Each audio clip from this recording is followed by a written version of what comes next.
Liston Diario presents the editorial from the director. Editorial of Tuesday, October 29, 2024. Tough on non-compliers.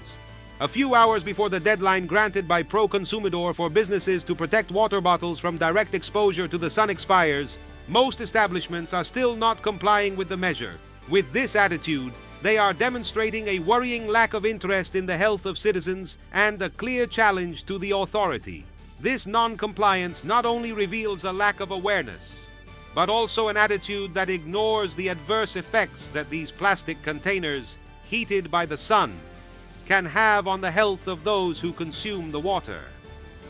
Liston Diario has led this campaign to alert citizens and demand solutions to a problem that, although minimized by some merchants, is a real threat.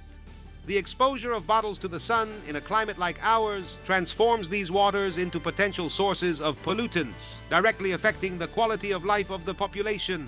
There is no valid excuse. The protection regulations were announced with enough time for all businesses to adapt their practices. However, in a tour of our reporters, we found that the vast majority of grocery stores continue to display their bottles outdoors or cover them with inadequate tarps, as if this requirement were trivial. It is unacceptable that, instead of acting responsibly, some merchants claim to be unaware of the regulations or underestimate their relevance.